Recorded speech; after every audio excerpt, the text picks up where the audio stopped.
Vale lembrar que algumas pessoas elas podem dizer assim, Samuel, Deus, então ele existe uma entidade feminina e ele teria isso. Qual a necessidade se Deus ele é o Todo-Poderoso e ele não é como criaturas que a gente conhece aqui, que elas têm essa questão. Na verdade, eu inverto a pergunta para vocês e eu perguntaria o seguinte para vocês. Meus irmãos, por que até mesmo plantas, né? Existe masculino e feminino. Por que os animais, né? Existe masculino e feminino. Por que Deus fez questão de que os seres eles precisassem ter um tipo de união e eles têm esses tipos de energias, a energia masculina, feminina e precisa dessa união. Qual a necessidade das criaturas terem isso? Elas não podem ser exatamente como Deus, segundo vocês, que as pessoas elas creem que Deus geralmente é um tiozão, barba branca, né? Até barrigudo, sentado ali, né? Talvez o pessoal pense assim, né? E ele tem tipo sai estrelinha da mão, tipo uma vara de condão e ele as coisas ficam aparecendo, né? Agora o Eterno, a escritura, ela na verdade não dá antropomorfismos. O que é o antropomorfismo? É a ideia que a teologia diz que Deus ele não se entende e que a escritura daria elementos humanos para ele, para que a gente pudesse entendê-lo. Sendo que eu compreendo que a escritura, ela fala em Gênesis 1, 26 e 27, façamos o homem, a humanidade, o homem, a nossa imagem e semelhança. E lá há um plural categórico no verbo, tá? Não é só um façamos representativo. E há um plural. Mais de um estão realizando algo e colocando a nossa imagem e semelhança. Então, a escritura, ela não está comparando Deus com coisas humanas.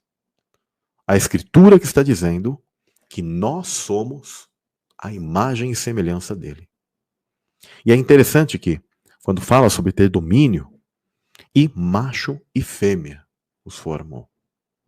Os animais possuem isso, mas em especial a gente está falando sobre a figura do homem, plano da humanidade, macho e fêmea.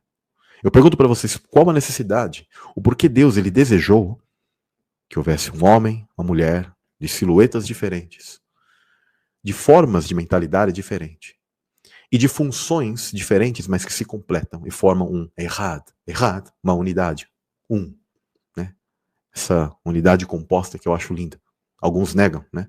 Quando a escritura fala que Jeová é errado, ele é tá? Na verdade está falando que ele é uma unidade como em família, que há mais seres que podem compor essa unidade ali dentro. Deus não é exclusivista no sentido, o status dele sim, o poder dele, a glória que cabe a ele, mas ele é um ser completamente humilde que nós existimos. Ele quis que todos os seres existissem. E nós temos um tipo de escolha. Ele não quer robôs também. Isso é o mais tremendo. Ele sabe do preço das coisas, porque quando você dá a liberdade de um ser te amar genuinamente, pode acontecer do ser, então, não querer, né, e não amar. O grande ponto é que estes seres, né, se rebelaram contra o Pai. E aí, como eu estou falando, existe um padrão celestial, onde existe esse masculino e feminino. Então existia isso. Você, mulher, olha, eu já ouvi isso de tantas mulheres que elas diziam assim, olha, quando eu olhava para a Bíblia e eu via, por exemplo, as coisas, né, escritas e tal, eu como mulher me sentia completamente deslocada.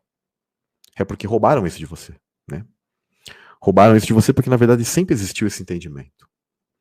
Só que com o tempo, os judeus, principalmente os judeus mais mestres, os sacerdotes, eles foram guardando muitas dessas coisas, porque eles sabiam que o quão é complicado tudo isso.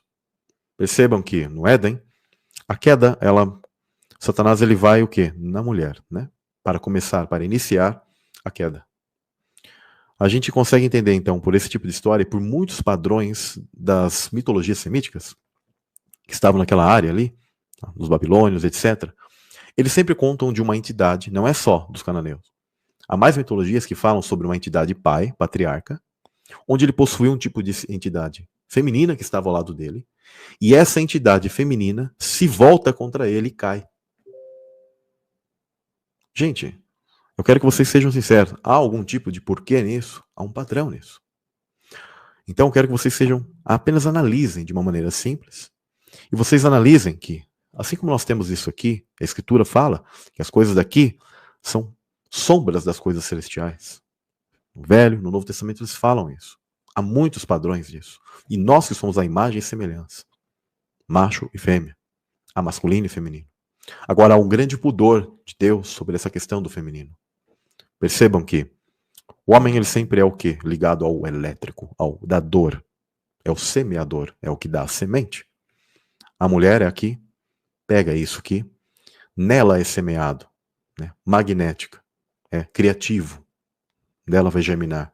Por isso que nos processos de criação do pai, da figura do pai, sempre o termo da ruach, que é um termo feminino, e aí não se trata de questão de gênero gramatical, mas quando nós estamos falando da ruach, de um ser que tem sentimentos, né? A gente consegue provar e mostrar isso na Escritura. Depois os católicos acabaram criando a ideia da Trindade, mas assim como Yeshua, Jesus, ele tem pensamentos, ações, né? Ele é um ser e é separado. A Igreja Católica que criou o dogma de que a ideia da divindade, ela seria algo exclusivo de um ser só, tá? E eu não estou falando de ser, por exemplo, ter vários deuses no sentido de adorá-los todos, mas a natureza divina. Então eles colocaram que só um ser tinha. Então quando eles observavam Jesus tendo e a figura do Espírito Santo ligada a essa questão divina, eles falaram, é o mesmo ser. Então criaram aquele Deus 3 em 1 da Trindade. Mas isso é um grande erro. Porque eles apagaram, com esse processo, principalmente com a doutrina da Trindade, eles apagaram o processo que há um mistério ali, que não é Trindade como Deus 3 em 1, mas família. Exatamente como cada um de vocês que nasceu neste mundo nascem de um pai e de uma mãe. Jesus, ele quis aproximar as pessoas disso, por isso que ele dava ênfase em quem, pessoal? Na figura do Pai. A figura do Espírito Santo, ela é muito mais misteriosa e há um motivo para essas coisas. Porque, como eu disse, compreendendo então se essas mitologias antigas possuem fragmentos, uma sombra de alguma coisa, que a Bíblia, ela deixa ali encriptado. Ela não fez muito questão de falar disso. É interessante que a Bíblia, ela mostra coisas da queda celestial, mas ela deixa como em camadas. Porque o objetivo dela é mostrar a caminhada do povo de Israel e tudo que vai apontar a figura principal, que é por ele que nós estamos aqui, por causa dele. Se não fosse Jesus, né, nós não existiríamos. Porque ele é o centro da Bíblia. Ele é o centro de tudo. Por quê? E aí a gente vai continuar falando sobre as coisas mesmo no dia de hoje. Então, sabendo desse padrão, e essa comparativa com essa mitologia dos cananeus, é quando a gente compreende que algo ocorreu.